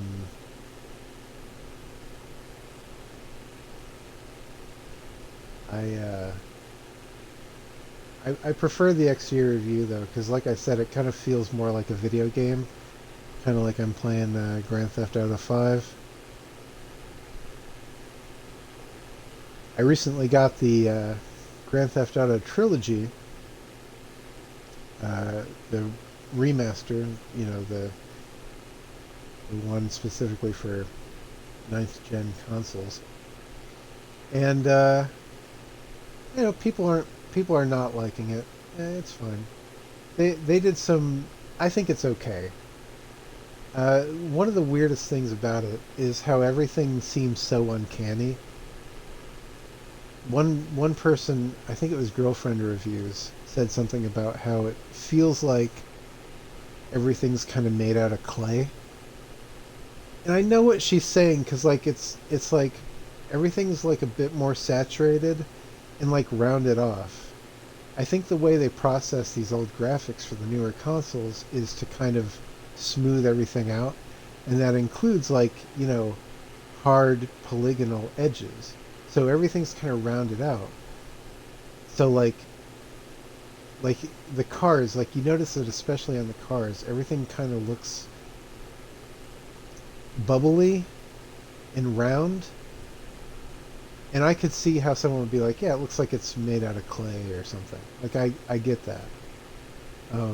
And like I said, the oversaturation doesn't help matters either. But I think it's okay. You know, I mean, it would have been cool to have the option to revert to the original graphics, just so I could play, you know, the trilogy in a single package on the Series X as it was, maybe like increase the resolution or something, but you don't need to necessarily change the graphics.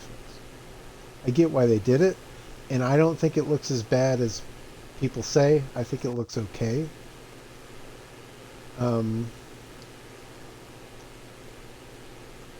and that kind of goes back to my philosophy about flying the planes in places where people don't normally fly the planes. Everyone's going to look at a landmark. Everyone's going to do the, Statue of Liberty or the Sydney Opera House or something.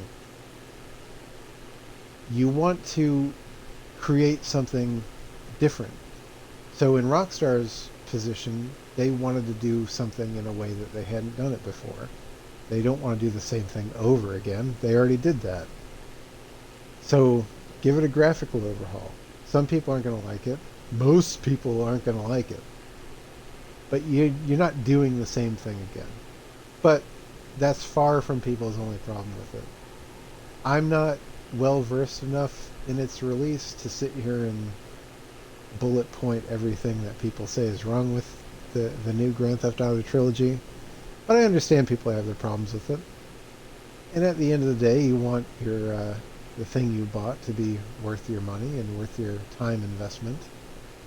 And some people don't feel that it is, and that sucks.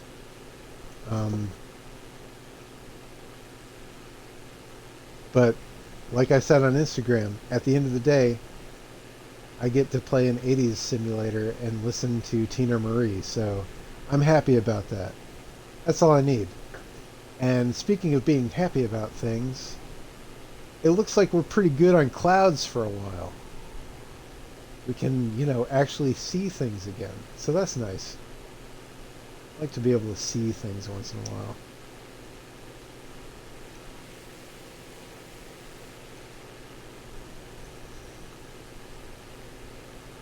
I can see way out to it in their horizon. I can see kind of a pocket underneath those clouds.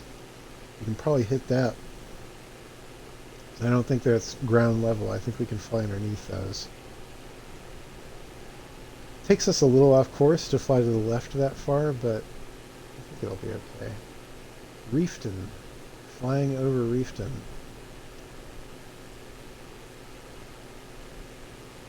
This big, wide river. Lots of rivers out here. Like I said, you don't get rivers. You don't get a lot of rivers in the States, but when you do, they're huge. So yeah, the wind putting us off course definitely kind of increased, I think, the amount of time this flight took. Because we're an hour and 43 minutes in. Originally, this was going to be an hour and 50-minute flight. I don't know what happened. The wind really screwed us, I think. But I'm good. I'm good for another 70 nautical miles. We're good. We're still going to fly over Bacchus Marsh. We're still going to do the whole thing. But yeah, that was, turbulence, wind. Really everything just dragging us off course. Honestly, what I should have done at the beginning, and I don't really operate like this, so I wouldn't have done it anyway, but what I should have done at the beginning was get up to about 25,000 feet and just cruise the whole way and then fly over Bacchus Marsh and land. But then we wouldn't have saw Simpsons Creek, and you know how important that was.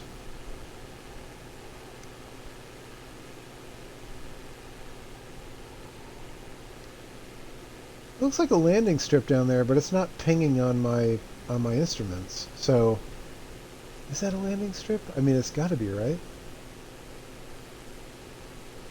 Strange. Kind of a hidden landing strip. Got McMahon's Creek. Heyo! Nice. McMahon's Creek.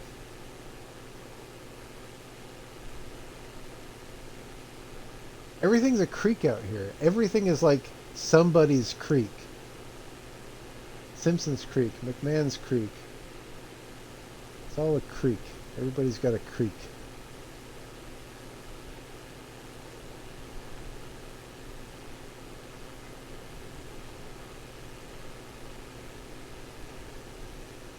Beautiful country, though.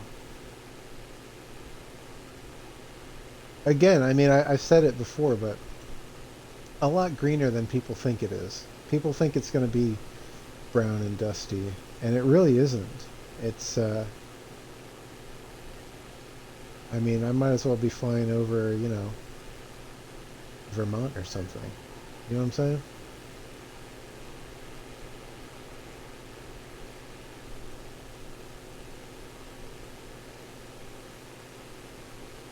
That's a golf course.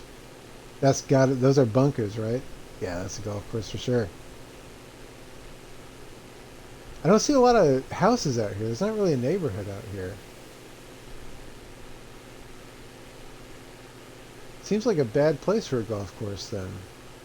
You'd want to cater to like a, a large group of people because not everyone's going to be into golfing, you know.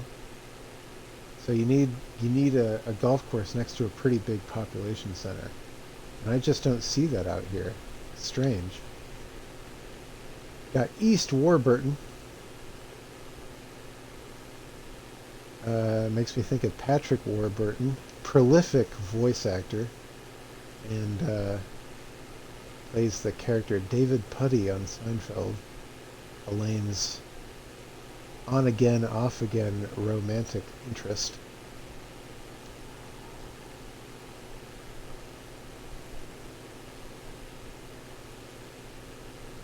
You know, Seinfeld is one of those shows where, like, and I'm not trying to denigrate people who like Friends or Big Bang Theory or whatever. People like what they like, that's fine. And I'm sure just as many people would give me crap about liking Seinfeld. But Seinfeld is like, it has this particular kind of sardonic sense of humor that is kind of like only encapsulated in this one particular show. Like, you don't really see that very particular sense of humor on any other show. And I think that's why it speaks to me. Um, you know, I don't. I think Seinfeld was a success because it was different. I think it was like the third season they start like talking about like selling the show to NBC or whatever, and like conceptually no one is getting the show, and that's on the show. It's all very meta.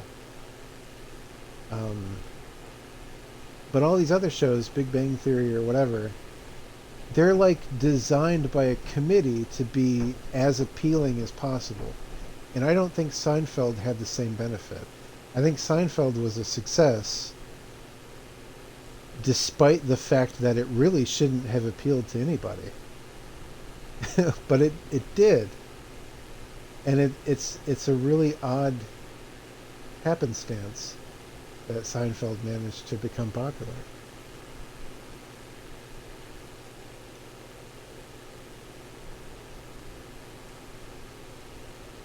Let's see. More stuff on my phone.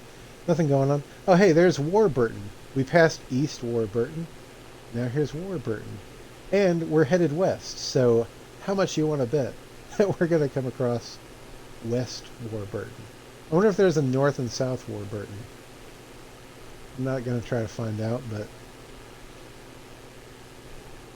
I guess not only is Warburton prolific in his acting career, he's also prolific in his Australian geography.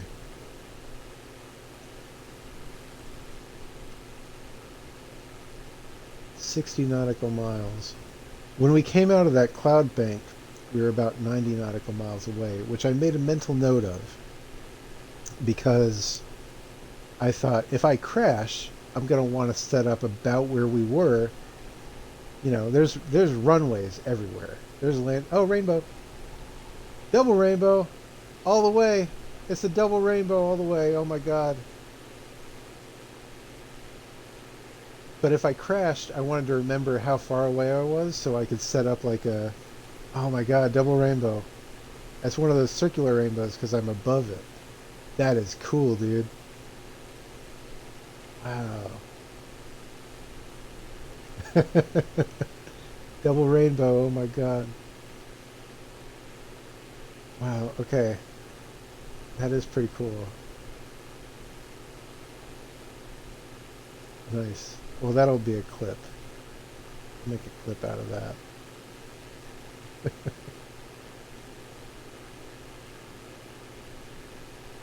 All right, back on track. I don't even remember what I was talking about. That double rainbow really kind of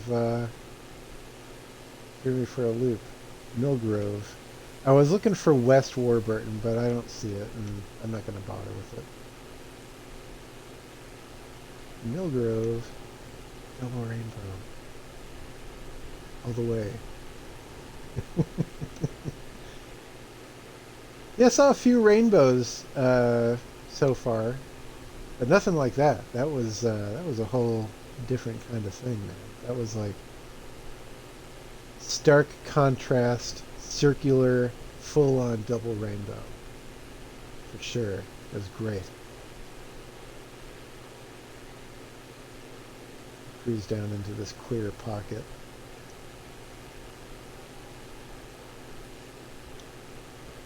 Oh man, wind is picking up a little bit, a little bit.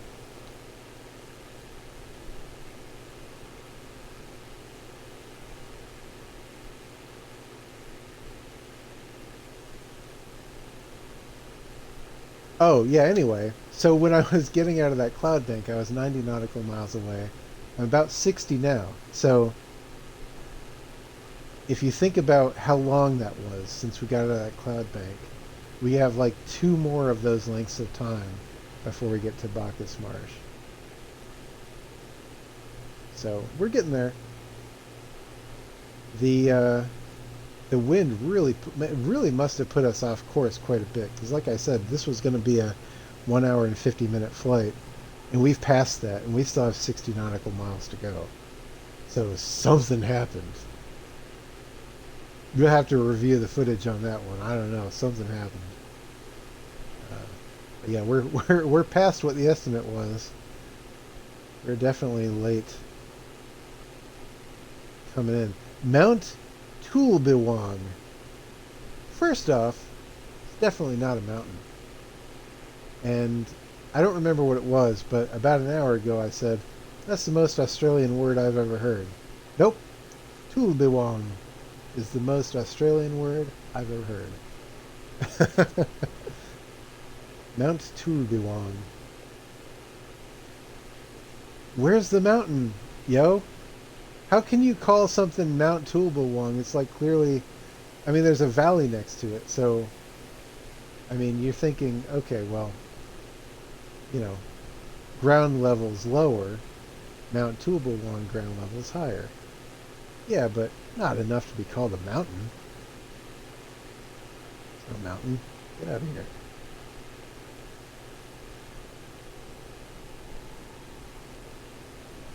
People just name things whatever.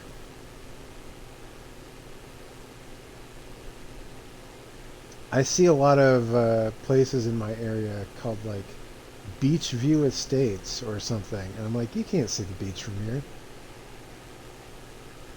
Funny story about that, which ties into Australia.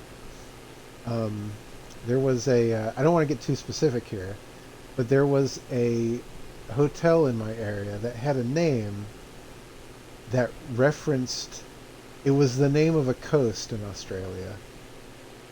And I didn't know that at the time. I'm like, where are they getting that name from? And I looked it up and it was in Australia. I'm like, you can't just name something that. Like name, like name the thing what it is. Like you can't call it, like, I'm sorry, I can't get too specific, but you know, there's a lot of examples like that just, you know, in town, like you know, like I said, I made up an example. Beach View Estates, not next to the beach. Stuff like that. Or like a boulevard is a a stretch of road with trees in the middle. You'll see a lot of boulevards that don't have trees. It's like that's not really a boulevard then, is it? People just use words and forget that they actually mean things. But, you know. Yeah, sure, that was a mountain. Whatever you want, buddy. Coldstream Airport. Gruyere. Lots of points of interest out here. This must be a... I mean, there's an airport, so yeah, this is probably a pretty dense population center. It'd be nice if I could see it. Lots of haze.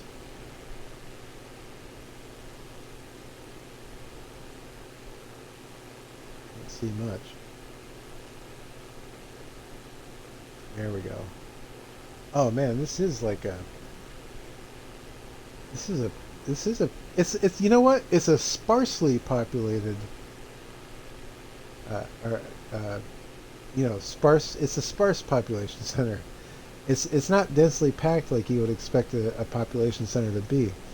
But you see, like, houses dotting the landscape everywhere. And it is strangely sparse.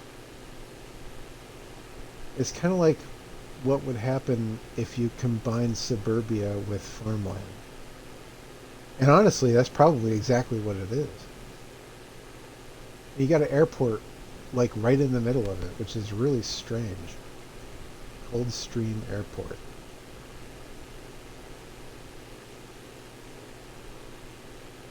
I'm going to drop a little bit. I want to get a close-up view of some of these places.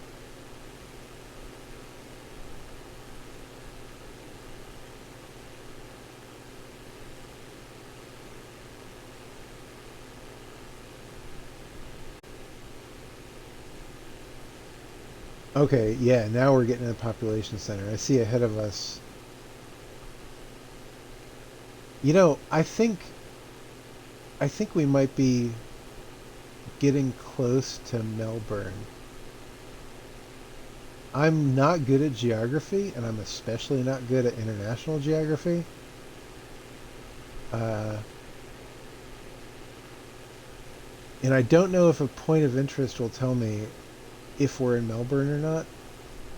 But it's a pretty big city we're over right now.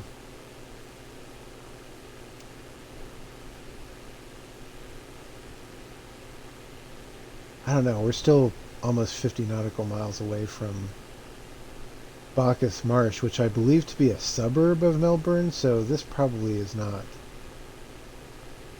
Melbourne. Don't go after my wires, cat.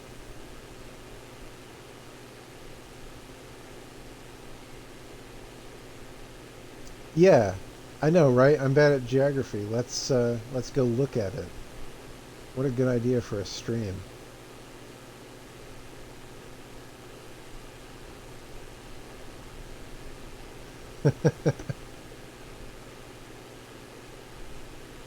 I find like I mean the concept of this is that the world has interesting things to see, and I want to go see it. And this is an easy way for me to do that.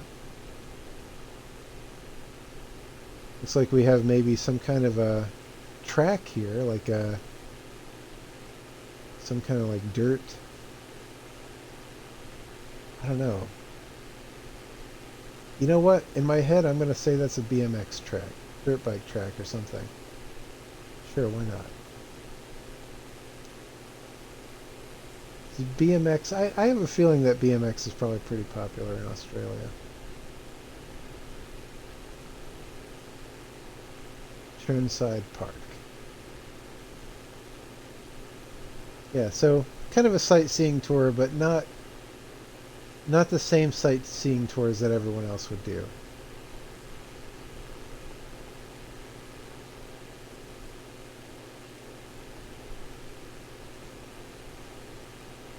There's streams for exactly that. We're not going to do that. Do something different.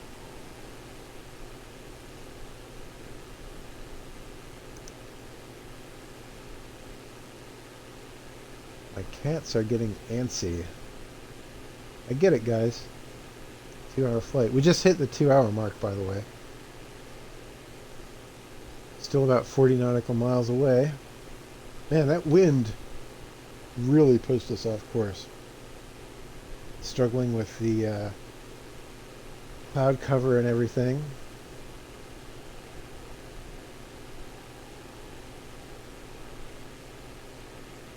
It made for an interesting stream, I'll tell you that, though. Being pushed around for 30 minutes and trying not to crash. Yeah, good stuff.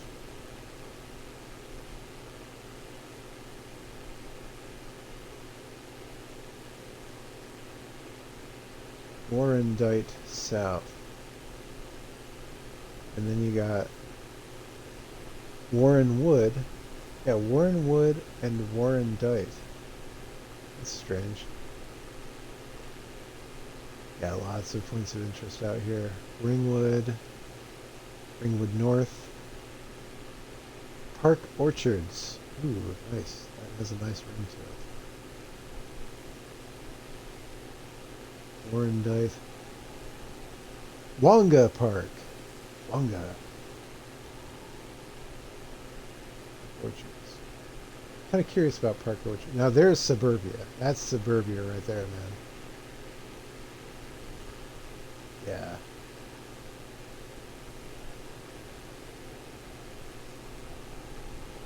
You know, still no baseball fields. I don't think that they care about baseball. You know, maybe if my friend watches this, she can tell me. Do you care about baseball in Australia? Park Orchards. You see what I'm talking about? That's not orchards. People just name stuff things without really any thought to what the words mean. You can do that. Doncaster. I've noticed in this area a lot of like you'll have like a Doncaster and a Doncaster East and a Doncaster West and a Doncaster North and a South.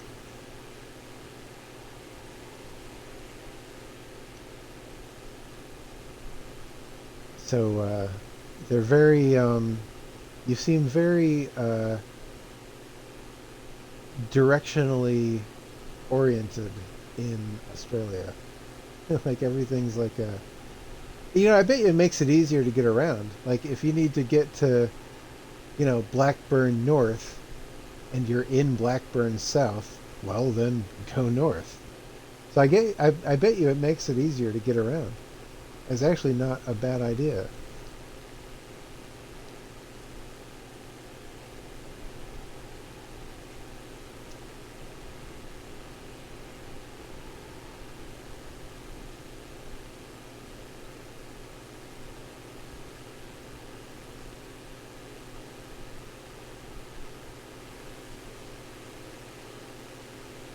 Moorabbin Airstrip. That would be an airstrip.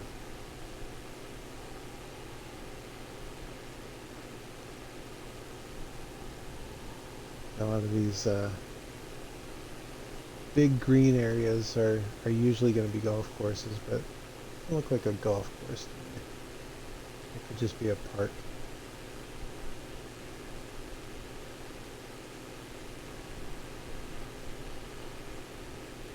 Haven't seen any baseball fields yet. Yeah, this is big area right here. It just goes on and on. That's some pretty big buildings off there to the left, down there. I mean, not like huge New York buildings or anything, but Box Hill, big enough for suburbia. I'll tell you that much. Probably a 8-story out there. 7. Just taking a guess.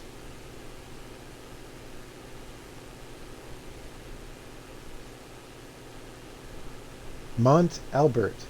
Again, not a mountain. That's like totally flat. You're just gonna say that that's a Mont Albert. Albert. Yes.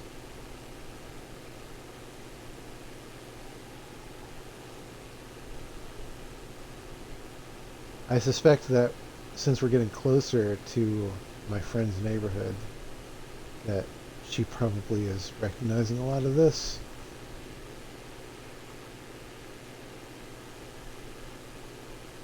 Oh yeah, there's Melbourne International Airport, so that's probably what this is. I mean, I know Melbourne is a huge population center. I don't know a lot about geography, but I know that. And then we're going to fly past Melbourne International. I actually saw that when I was creating my flight plan. I knew we were going to be flying right over it, essentially. And then we'll get to Bacchus Marsh, and there's a small landing strip right to the south of that.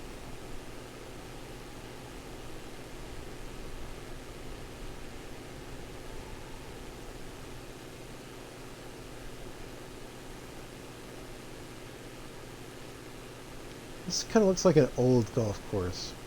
Like this is a golf course that hasn't been kept up. Yeah, that's definitely a golf course. I see bunkers and everything, but it looks kind of junky. Not a good golf course. It's no Pebble Beach, I'll tell you that much. Which we did fly over when we did Hawaii. That was, man, that's a beautiful golf course. Even flying over it, I was like, oh my god, it's beautiful.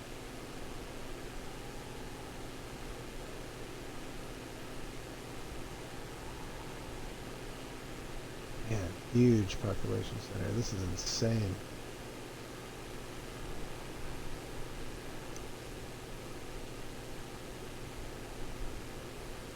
I'm not sure what that is out in the distance, but I see kind of like a black monolith. We're going to be flying pretty close to it, so I'm going to go check it out.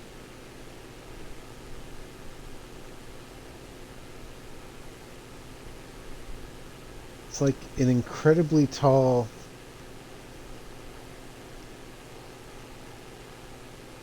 black monolith just like sticking up in the middle of Melbourne. Is that like a thing?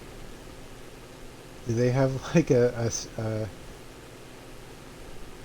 don't know, like a landmark like that or something? I don't know. Let's get lower. I really want to kind of get down there and see what that is.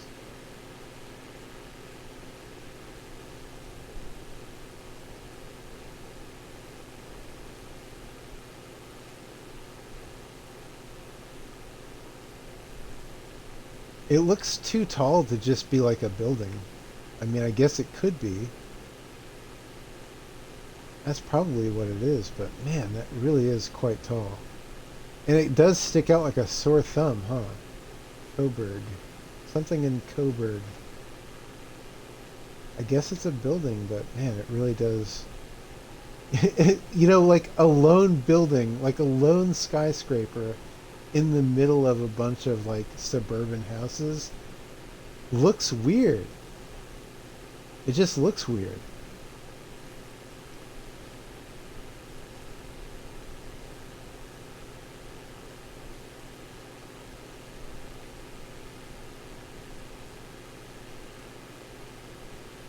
One lone skyscraper. Like big buildings usually have other big buildings next to them. It's strange that it's just like alone.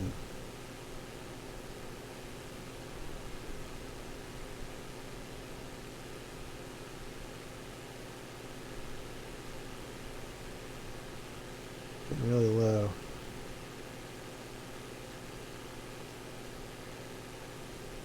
Yeah, that is weird. It's like one incredibly tall building. God, that seems structurally unsound. It's too thin and too tall. I would not trust that building, man. Jesus, that's a huge building. That's incredibly tall. I would not trust that building.